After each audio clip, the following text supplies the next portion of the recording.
Good morning students. आज के इस वीडियो में हम लोग पढ़ेंगे class 10th Hindi Kritika chapter number 1 माता का आंचल। तो आइए स्टूडेंट्स, सबसे पहले इस पेज को पढ़ने से पहले इस पेज के कठिन शब्द को देखते हैं। मृदंग। मृदंग एक वाद्य यंत्र है जो ढोलक के जैसे होता है, लेकिन उससे भिन्न होता है। त्रिपुंड भस्म जो मस्तक पर लगाया जाता है। तारकेश्वरनाथ, रामनामा बही, भभूत, लजाकर। तो यह स्टूडेंट चैप्टर नंबर 1 माता का आंचल। इससे पहले इस पाठ के बारे में थोड़ी सी जानकारी लेते हैं। यह स्टूडेंट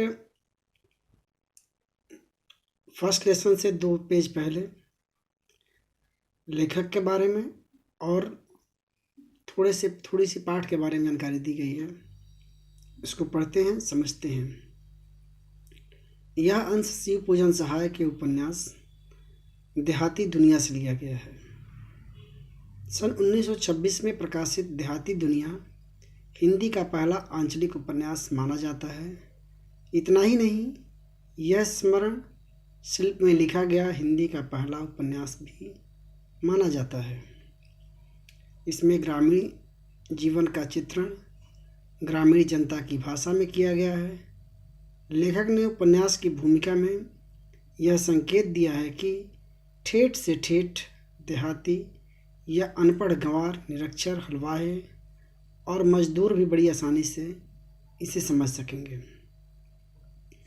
आत्मकथनात्मक शैली में रचे गए इस उपन्यास का कथा शिल्प अत्यंत मौलिक है और प्रयोगधर्मी है। शिशु चरित्र भोलानाथ कथन की दृष्टि बिंदु है। संकलित अंश में ग्रामीण अंचल और उसके चरित्रों का एक अनोखा चित्र है।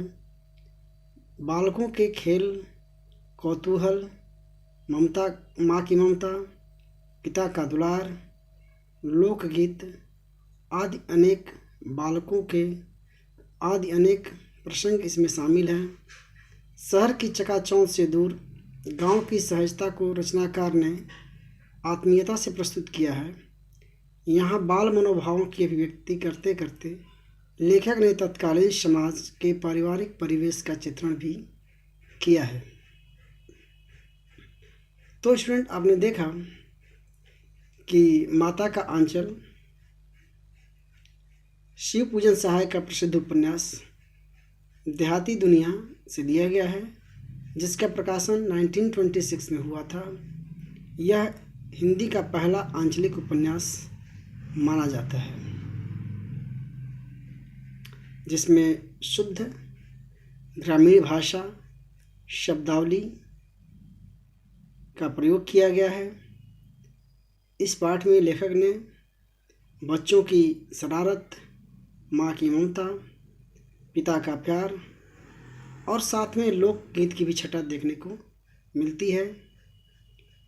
यह पाठ गांव शहर के चकाचौंध से दूर एक गांव की सुंदर छवि को प्रस्तुत करती है। तो आइए शुरू करते हैं पाठ माता का आंचल। तो स्टूडेंट, आप देख रहे हैं कि पाठ की शुरुआत में ही एक चित्र दिखाया गया है, जिसमें एक बालक अपनी माँ के गोद में बैठा है। और ये कहानी की शुरुआत ही इसी फोटो से होती है। एक माँ की ममता अपने बेटे के प्रति, या यूँ कहें कि बेटे का अपने माँ के प्रति जो लगाव है, उसको व्यक्त करती है यह कहानी। तो आइए शुरू करते हैं इस पाठ को, माता का आंचल। जहाँ लड़कों का संग तहाँ बाजे मृदंग, जहाँ बूढ़ों का संग तहाँ खर्चे का तंग। हमारे पिता तड़के उठकर निबट नहाकर पूजा करने बैठ जाते थे। हम बचपन से ही उनके अंग लग गए थे। माता से केवल दूध तक नाता था। पिता के साथ हम भी बाहर की बैठक में ही सोया करते। वह अपने साथ ही हमें उठाते और साथ ही नहला धुलाकर पूजा पर बिठा लेते। हम भभूत का तिलक लगा देने के लिए उनको दिक करने लगते थे, कुछ हंसकर, कुछ झुझलाकर और कुछ डांटकर। वह हमारे चौड़े लीलार में त्रिपुंड कर देते थे। हमारे लीलार में भभूत खूब खिलती थी। सिर में लंबी लंबी जटाएं थी। भभूत रमाने से हम खासे बम भोले बन जाते थे। पिताजी हमें बड़े प्यार से भोलानाथ कहकर पुकारा करते, पर असल में हमारा नाम तारकेश्वर नाथ था। हम भी उनको बाबूजी कहकर पुकारा करते और माताजी को मैया। जब बाबूजी रामायण का पाठ करते तब हम उनके बगल में बैठे बैठे आईने में अपना मुंह निहारा करते थे। जब हमारी ओर देखते तो हम कुछ लजाकर, कुछ मुस्कुराकर आईना नीचे रख देते थे। वह भी मुस्कुरा पड़ते थे। पूजा पाठ कर चुकने के बाद वह राम नाम लिखने लगते। अपनी एक रामनामा बही पर 1000 राम नाम लिखकर वह उसे पाठ करने की पोथी के साथ बांधकर रख देते। तो स्टूडेंट, आपने देखा कि इस पाठ की शुरुआत एक छोटी सी गीत के साथ किया गया है। जहाँ लड़कों का संग तहाँ बाजे मृदंग, जहाँ बूढ़ों का संग तहाँ खर्चे का तंग। अर्थात जहाँ लड़के इकट्ठा होते हैं वहाँ पर शोर शराबा, हो हल्ला, उदंडता होती है, और जहाँ बूढ़े लोग इकट्ठा होते हैं वो सभी लोग आपस में अपने परिवार के खर्चे, अपनी जिम्मेदारियों की चर्चा करते हैं। लेखक ने बताया है कि लेखक का पिताजी के साथ एक गहरा लगाव था। वह पिताजी के साथ हमेशा रहता था, उनके साथ ही सोता था। पिताजी सुबह जल्दी उठते थे, लेखक को भी उठाते थे।